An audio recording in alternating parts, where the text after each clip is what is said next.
Imagine isso.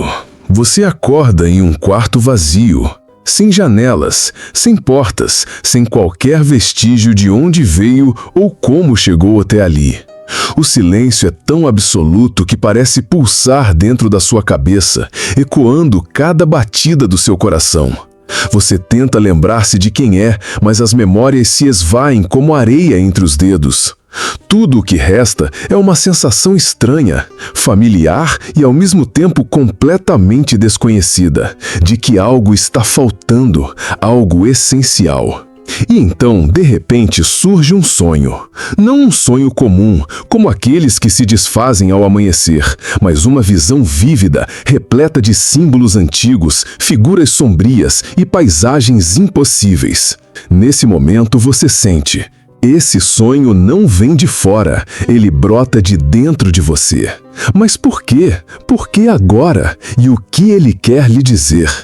A maioria de nós vive acreditando que controla seus pensamentos, suas escolhas, seu destino. Achamos que somos os autores das nossas histórias, os narradores principais da nossa existência.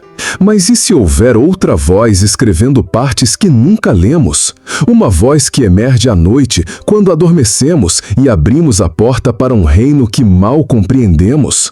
Um reino onde fantasmas do passado caminham lado a lado com presságios do futuro, onde arquétipos ancestrais dançam sob a luz pálida da lua interior, onde verdades profundas se escondem atrás de máscaras grotescas e promessas sedutoras.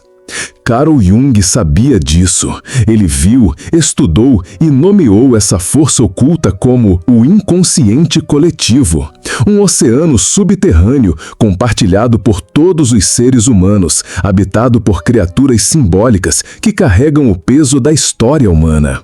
Sonhos para ele eram mapas desse território proibido, pistas deixadas por uma inteligência mais antiga que nossa razão consciente. Mas hoje, nessa era de produtividade exaustiva, de redes sociais que nos distraem e algoritmos que moldam nosso desejo, quantos de nós ainda escutam esses sussurros noturnos? Quantos de nós sequer se dão conta de que estão perdendo um diálogo interno crucial? Pense nas vezes em que você acordou com um sonho marcante, talvez assustador, talvez belo, e simplesmente o ignorou. Só foi um sonho, você disse a si mesmo. Mas e se não fosse?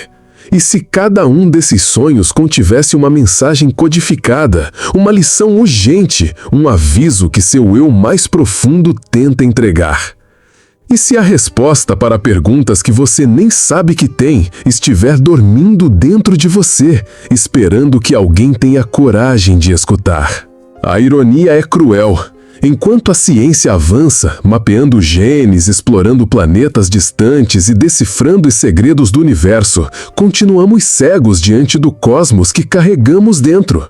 Enquanto construímos mundos artificiais na tela de nossos dispositivos, abandonamos o mundo real de nossos próprios sonhos.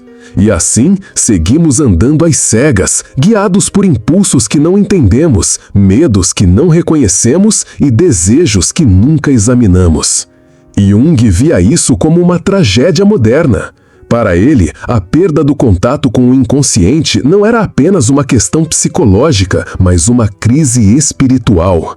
Sem esse diálogo interno, tornamo-nos fragmentados, desconectados de nossa própria alma. Começamos a buscar significado em lugares errados, nas compras compulsivas, nas aprovações digitais, nas drogas, nas religiões superficiais, sem perceber que a resposta estava dentro de nós o tempo todo. Então, voltemos à pergunta inicial. O que você perderia se nunca mais sonhasse?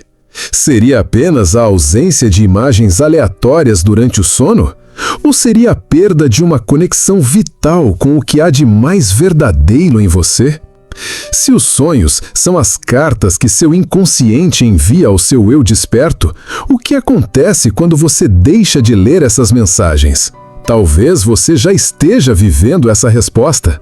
Talvez a ansiedade constante, a insatisfação difusa, a sensação de que falta algo, sejam os sintomas dessa separação silenciosa. Talvez a razão pela qual tantos se sentem vazios, apesar de terem tudo, seja porque esqueceram de escutar aquilo que os torna inteiros. Então, imagine novamente. E se os seus sonhos forem a chave para recuperar algo que você nem sabia que havia perdido? E se eles forem mais do que meros reflexos do dia anterior, mais do que devaneios sem sentido? E se, ao invés de ignorá-los, você os enfrentasse de frente, buscando neles não só respostas, mas revelações capazes de transformar sua vida? É hora de mergulhar mais fundo, de abrir os olhos para o que sempre esteve lá, mas permaneceu oculto pelas sombras da negligência. Pois o que Jung descobriu não era apenas sobre sonhos, era sobre quem somos, de onde viemos e para onde estamos indo. Era sobre o poder esquecido que dorme dentro de você, esperando para despertar.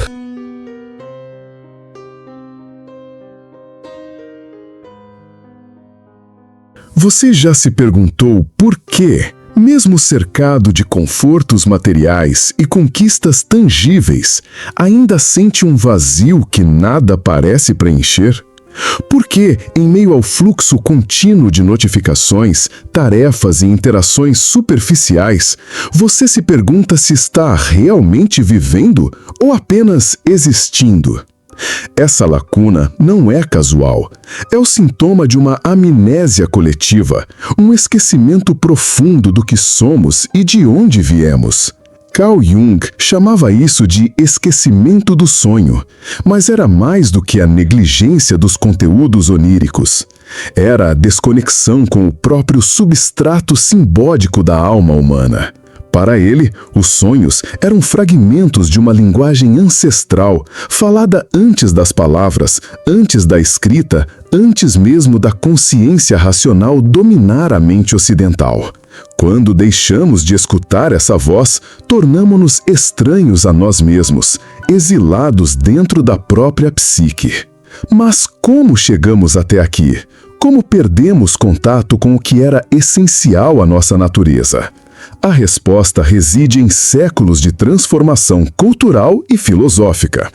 Desde a Revolução Científica do século XVII, especialmente com Descartes e sua famosa afirmação "penso, logo existo", passamos a ver a razão como a única fonte válida de conhecimento. O pensamento lógico foi elevado à posição de rei absoluto, enquanto tudo o que era irracional, místico ou simbólico foi relegado ao domínio do supersticioso ou do primitivo. Nietzsche entendeu esse processo como parte de um projeto maior de desencantamento do mundo. Ele via na modernidade uma civilização que matou Deus, e com ele todos os significados transcendentes. Em seu lugar, restou apenas o niilismo, a sensação de vazio diante da ausência de valores superiores. E nesse vácuo, o homem moderno buscou preencher sua alma com novos ídolos, o consumo, a eficiência, a produtividade. Mas nenhum desses substitutos pode curar a ferida aberta pela perda do sagrado interior. Schopenhauer, precursor dessa visão, já alertara que a vida sem reflexão é guiada por impulsos cegos e desejos insaciáveis. Para ele, a única forma de escapar dessa roda era através da arte e da contemplação, atividades que nos conectavam a algo maior, que ultrapassava a simples satisfação imediata. Sonhos, nessa perspectiva, seriam manifestações dessa busca inconsciente por sentido, expressões de uma vontade que deseja se conhecer. Na sociedade contemporânea, porém, até mesmo a arte e a introspecção foram subsumidas pelo mercado.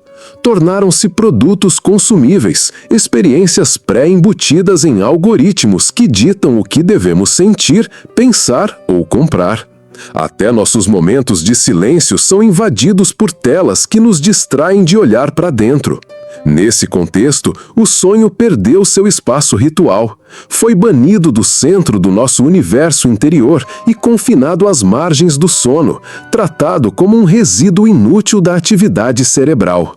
Aldous Huxley, em Admirável Mundo Novo, previu com assombrosa precisão essa realidade. Nele, a felicidade é artificialmente induzida e qualquer dor emocional é apagada por drogas como soma. Não há necessidade de sonhos, porque a realidade é cuidadosamente controlada para evitar qualquer confronto com o desconforto da verdade. Hoje, não precisamos de soma. Temos redes sociais, entretenimento infinito e mensagens constantes que nos mantêm num estado de excitação superficial, longe do confronto com o que há de mais profundo em nós. Sartre, em sua análise existencialista, alertava que a má-fé surge quando fugimos da liberdade e da responsabilidade de escolher quem somos. Ao negar o diálogo com o inconsciente e, com ele, as verdades incômodas que ele traz, estamos em estado constante de má-fé. Vivemos como se fôssemos apenas aquilo que mostramos ao mundo, ignorando a complexidade e a contradição que carregamos dentro. Viktor Frankl, em O Homem em Busca de um Sentido, trouxe uma perspectiva radicalmente diferente. Mesmo em meio ao horror dos campos de concentração, ele descobriu que o ser humano só sobrevive quando encontra um propósito. E esse propósito, muitas vezes, surge nas camadas mais profundas da psique, nas imagens simbólicas, nas memórias arquetípicas, nos sonhos que insistem em aparecer mesmo na escuridão mais absoluta. Portanto, o problema oculto não é apenas psicológico, é filosófico, espiritual e social. É a consequência de uma civilização que trocou o mito pela mecânica, a alma pelo algoritmo, o símbolo pela estatística.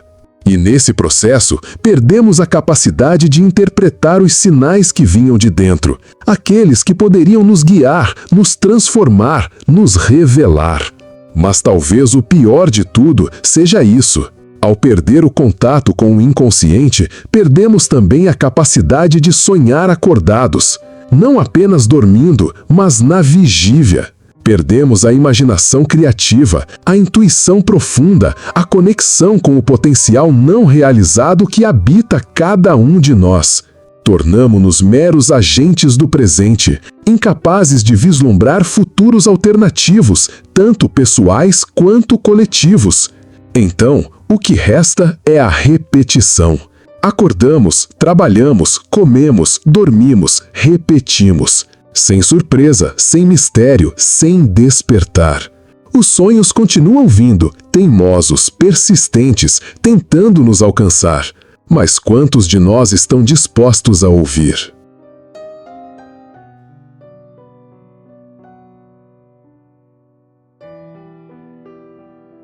Você já notou como certos padrões se repetem em sua vida, mesmo quando você faz de tudo para evitá-los? Como se, apesar dos seus melhores esforços, você continua tropeçando nos mesmos obstáculos, cometendo os mesmos erros, retraindo as mesmas emoções? A maioria de nós acredita estar no controle, até o momento em que olha para trás e percebe que foi conduzido por forças invisíveis, escolhendo caminhos sem sequer saber por quê. Essa repetição não é aleatória. É o resultado do que Jung chamava de complexos, agrupamentos emocionais enterrados no inconsciente que operam como programas autônomos, influenciando nossas decisões sem nossa permissão consciente. São como fantasmas digitais, criados a partir de traumas antigos, crenças não examinadas e experiências mal digeridas. Eles não precisam ser vistos para comandar a peça inteira. Um exemplo clássico: imagine alguém que, apesar de bem-sucedida profissionalmente, insiste em se envolver com relacionamentos tóxicos. Por fora, parece um ciclo inexplicável. Por dentro, porém, há uma história oculta. Talvez uma criança que aprendeu cedo demais que amor significa sacrifício, que carinho só vem com dor. Esse arquétipo da vítima redentora dorme no inconsciente, silencioso, até que, durante o sono, ele emerge em sonhos, sempre com as mesmas imagens, Portas fechadas, mãos estendidas, sombras familiares. Mas como isso se torna realidade? Como uma imagem adormecida pode moldar nosso destino acordado? A resposta está na neurociência moderna, que confirma o que Jung intuiu décadas atrás. O cérebro humano não é um órgão passivo. Ele constrói realidades com base em padrões pré-existentes, priorizando economia cognitiva sobre novidade. Em outras palavras, preferimos interpretar o mundo através de lentes já conhecidas, mesmo que elas estejam distorcidas.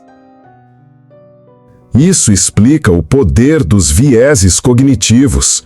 Estamos programados para ver o que esperamos ver, sentir o que já sentimos antes, agir como sempre agimos, mesmo quando sabemos que essas ações nos prejudicam. É o fenômeno do viés de confirmação.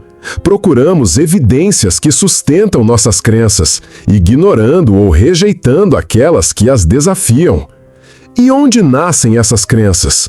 Muitas vezes em lugares que nunca visitamos conscientemente, nas profundezas do inconsciente, onde sonhos antigos ainda respiram. A cultura também age como um catalisador silencioso. Somos condicionados desde cedo a valorizar o racional, o produtivo, o eficiente. Crescemos sendo treinados para suprimir o irracional, o instintivo, o simbólico. Sonhos são descartados como distrações, fragmentos aleatórios de memória processada durante o sono. Nenhum mistério, nenhuma mensagem, nenhuma importância. Mas o que acontece quando paramos de escutar? Quando deixamos de traduzir a linguagem simbólica que habita nossos sonhos? Começamos a perder contato com partes cruciais de nós mesmos. Fragmentamo-nos. Tornamo-nos desconectados daquilo que nos motiva, assombra, guia ou transforma. E assim, ficamos vulneráveis à manipulação externa, ao marketing que nos diz o que devemos desejar, às redes sociais que definem nosso valor, aos algoritmos que ditam o que devemos pensar.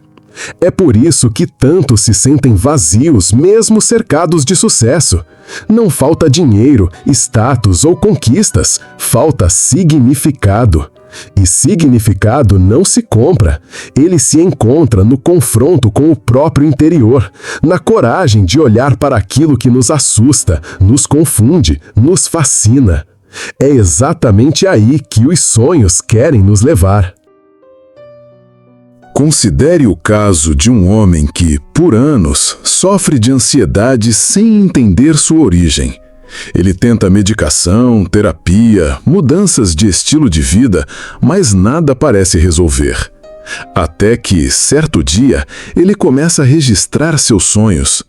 Num deles, aparece uma figura feminina encapuzada, segurando um espelho rachado. Ele não sabe quem ela é, mas sente algo familiar. Com o tempo, reconhece nela uma imagem de sua mãe, falecida quando era criança. O espelho rachado, percebe, representa sua identidade dividida, o menino ferido e o adulto que tenta esconder essa dor. Esse é o poder dos sonhos. Eles revelam o que estamos negando, mostram o que não queremos ver, apontam para o que precisamos enfrentar.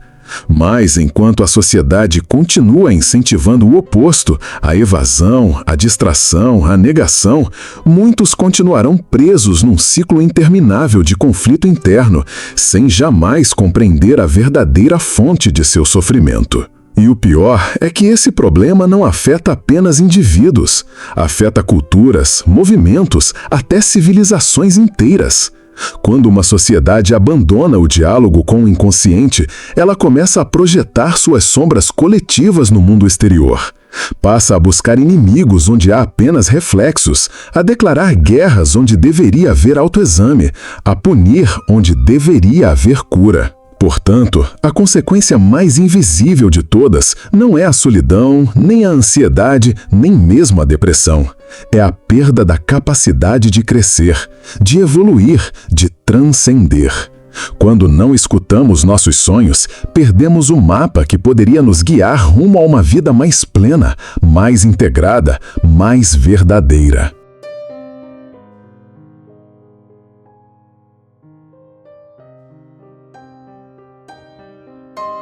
Há um momento em que a escuridão se torna tão densa que, paradoxalmente, ela revela a luz. É quando você percebe que está preso não por grades visíveis, mas por crenças invisíveis. Não por algo que lhe foi imposto, mas por aquilo que você mesmo construiu e passou a chamar de realidade. Nesse instante, surge uma única pergunta que tudo muda. E se eu estivesse vivendo uma mentira? Esta é a hora da rebelião, não contra o mundo exterior, mas contra o silêncio interno que permitimos crescer dentro de nós. Não contra os outros, mas contra o próprio medo de olhar para dentro. A libertação começa com um ato simples, porém revolucionário: escutar novamente os seus sonhos. Não como distrações passageiras, não como imagens aleatórias, mas como mensagens codificadas de um eu mais profundo, tentando falar conosco na única língua que ele conhece, a linguagem dos símbolos. Jung chamava isso de individuação, o processo pelo qual nos tornamos quem realmente somos. Não a persona social que projetamos, não o papel que assumimos, mas o ser inteiro, completo, consciente de suas luzes e sombras. Esse caminho exige coragem, porque significa confrontar partes de nós mesmos que reprimimos, negamos ou simplesmente esquecemos. Mas é precisamente ali, nas profundezas do inconsciente, que encontramos o material necessário para a transformação. Considere o caso de Nietzsche, que escreveu sobre a necessidade de matar o dragão, aquele que carrega inscrições como "tu deves", "não podes", "isso não é permitido". Esses são os mandamentos internos que herdamos da família, da sociedade, da religião, da cultura. Eles se tornam vozes automáticas em nossa mente, ditando o que devemos sentir, pensar e fazer. Para Nietzsche, a verdadeira liberdade só vem após esse confronto. E é exatamente isso que os sonhos exigem, que enfrentemos nossos próprios dragões internos. Mas como começar? Como decifrar as imagens enigmáticas que aparecem à noite? Jung ofereceu algumas ferramentas práticas. Uma delas era o diário de sonhos, onde cada imagem, cada personagem, cada emoção era registrada com atenção. Outra era a ampliação, técnica pela qual o indivíduo explorava o significado simbólico de um elemento onírico através de mitos, lendas, textos religiosos e tradições universais. Isso não era superstição, era um método rigoroso para dialogar com o inconsciente coletivo. Um exemplo real. Certa mulher começou a sonhar repetidamente com um rio que fluía ao contrário. Ela não entendia o significado. Ao pesquisar, descobriu que em várias culturas antigas, rios invertidos simbolizavam ciclos quebrados, trajetórias desfeitas, vidas que seguiam caminhos opostos ao natural. Refletindo sobre isso, ela reconheceu que vinha tentando controlar demais sua vida, forçando resultados, ignorando sinais internos. Quando parou de resistir e começou a seguir seu fluxo interior, sua ansiedade diminuiu drasticamente. Mas a rebelião não termina nos sonhos, ela se expande para a vigília. Começa com pequenas escolhas: recusar-se a alimentar a distração constante, criar espaços de silêncio, cultivar momentos de solidão intencional. Torna-se um ato de resistência contra uma cultura que valoriza a velocidade acima da profundidade, a produtividade acima da presença. E nessa jornada, descobre-se que o tempo não precisa ser preenchido, ele pode ser habitado. Napoleon Hill, embora mais conhecido por seu trabalho com sucesso pessoal, também falava da importância do subconsciente criativo, a ideia de que, ao programar a mente com imagens e pensamentos positivos, poderíamos influenciar nosso destino.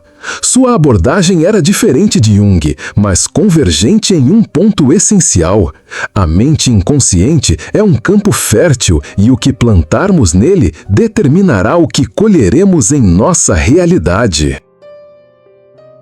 A diferença crucial é que Jung ia além da autoajuda otimista. Ele sabia que a integração psicológica não se dá apenas com afirmações positivas, mas com o confronto direto com o lado sombrio, o que ele chamava de shadow work. Pois enquanto não reconhecemos nossas partes rejeitadas, continuaremos projetando-as no mundo, culpando os outros pelas feridas que carregamos sem nomear.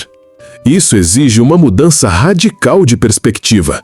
Deixar de ver o conflito interno como algo a ser eliminado e passar a vê-lo como um convite à transformação. Cada medo, cada frustração, cada impasse emocional é um sinal de que algo dentro de nós quer ser ouvido. E os sonhos são os primeiros a trazer essa notícia, às vezes suavemente, outras vezes com violência simbólica. Então, imagine-se agora diante de um espelho. Nele não está apenas seu reflexo físico, mas todo o seu mapa interior. As partes que você conhece e ama e aquelas que prefere ignorar. Agora, imagine estender a mão e tocar esse espelho. Sentir a água fria da consciência envolver seus dedos. Isso é o que significa despertar, mergulhar nesse reflexo, não fugir dele. Reconhecer que a pessoa que você viu até hoje é apenas parte da história, que há mais, muito mais. A rebelião, então, não é um evento, é um processo, um movimento contínuo rumo à totalidade, um compromisso diário de escutar, de questionar, de sentir, de deixar de lado a ilusão do controle absoluto e aceitar a beleza caótica da existência. Porque, no final, o maior poder não está em dominar o mundo, mas em reconhecer o reino que dorme dentro de você e, finalmente, despertá-lo.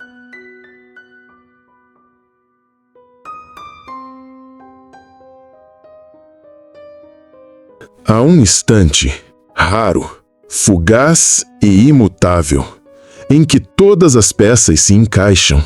Um momento em que você para de buscar respostas porque percebe que já carregava a verdade dentro de si. É como se uma cortina fosse levantada, revelando não apenas quem você é, mas quem sempre foi, antes mesmo de aprender a nomear-se. Nesse instante, os sonhos deixam de ser fragmentos aleatórios e se tornam o mapa completo da sua jornada. Essa revelação não vem como um grito, mas como um sussurro. Não é dramática nem teatral, é silenciosa, profunda, quase imperceptível na sua simplicidade. E, no entanto, nela está contida toda a força transformadora do universo interior. Pois o que Jung descobriu, ao mergulhar nas profundezas do inconsciente, foi algo tão antigo quanto a própria humanidade. Você não é apenas uma pessoa. Você é um arquétipo vivo, um reflexo do todo, um capítulo único na história coletiva da alma humana. Isso muda tudo. De repente, seus medos não são apenas suas fraquezas, são mensagens codificadas de partes de você que precisam ser ouvidas. Seus desejos não são meras distrações, são compassos apontando para um destino ainda não realizado. Suas repetições não são falhas, são padrões simbólicos tentando lhe ensinar algo que você ainda não compreendeu. Até mesmo seus erros fazem parte de um projeto maior, esculpido por forças que você mal começou a reconhecer. A ironia suprema é esta. A sociedade moderna nos treinou a ver o mundo como um problema a ser resolvido, uma equação a ser resolvida, um jogo a ser vencido. Mas o verdadeiro jogo não está fora, está dentro. A realidade não precisa ser dominada, ela precisa ser compreendida. E a única forma de compreendê-la é aceitar que você é tanto o observador quanto o observado, o sonhador quanto o sonho. Considere isso. Cada vez que você sonha, está entrando em contato com uma inteligência mais antiga que a linguagem, mais profunda que a memória. Uma sabedoria ancestral que transcende culturas, épocas e indivíduos. Sonhos não são apenas sobre você, eles são sobre todos nós. São ecos dos mitos que moldaram civilizações, das lições que foram passadas através de gerações, dos arquétipos que continuam vivos dentro de cada um que respira. Quando você começa a escutar esses sonhos, realmente escutar, algo extraordinário acontece. Você deixa de ser apenas um personagem na história do mundo e se torna o autor de sua própria narrativa interior. Começa a entender que a vida não é um caminho linear, mas um círculo infinito de retornos e reencontros. Cada escolha, cada sofrimento, cada vitória era necessária para trazer você até aqui, até este exato momento. Esta é a grandeza do que Jung chamava de individuação completa. Não é a busca por perfeição, mas pela integridade. Não é a eliminação da sombra, mas a aceitação dela como parte necessária do todo. Não é a fuga do caos, mas a dança com ele. É quando você para de tentar controlar tudo e começa a confiar no processo, aquele que flui através de você, mesmo quando você não consegue entendê-lo. E então surge a última e mais poderosa realização. Você nunca esteve sozinho. Todos esses anos, enquanto buscava respostas externamente, elas estavam dormindo dentro de você, esperando o momento certo para despertar. Os sonhos eram a ponte entre o seu eu consciente e o vasto oceano do inconsciente coletivo. E agora, ao atravessar essa ponte, você não só recupera partes perdidas de si mesmo. Você se reconecta com algo muito maior que sua identidade individual. Esta é a verdade final. Você não é apenas um indivíduo. Você é uma expressão única de um padrão universal, uma nota na sinfonia eterna da existência. E assim como cada estrela contribui para a beleza da galáxia, cada um dos seus sonhos, cada um dos seus questionamentos, cada um dos seus momentos de coragem alimenta a evolução coletiva da consciência humana. Então, o que fazer com essa revelação? Como viver depois disso? A resposta não está em mudanças radicais, mas em pequenos atos diários de presença. Em acordar e lembrar-se de que você é mais do que sua rotina, mais do que sua função social, mais do que sua lista de tarefas. Em olhar para o espelho e ver não apenas o rosto que conhece, mas o universo inteiro que habita atrás dele. Guarde isso consigo. Os sonhos não são apenas mensagens noturnas. Eles são convites à plenitude. Convites para viver com mais autenticidade, mais coragem, mais conexão. E talvez, ao aceitá-los, você descubra que a vida não é algo que você tem, é algo que você é. E nesse ser há um poder tão profundo, tão antigo, tão verdadeiro, que pode mudar não apenas sua visão do mundo, mas o próprio mundo. Agora, respire fundo. Volte para onde tudo começou. Aquele quarto vazio, sem portas, sem janelas. Mas agora, você sabe, a saída nunca esteve lá fora. Esteve sempre dentro. E os sonhos, eles não eram apenas símbolos, eram chaves. E você, enfim, aprendeu a usá-las.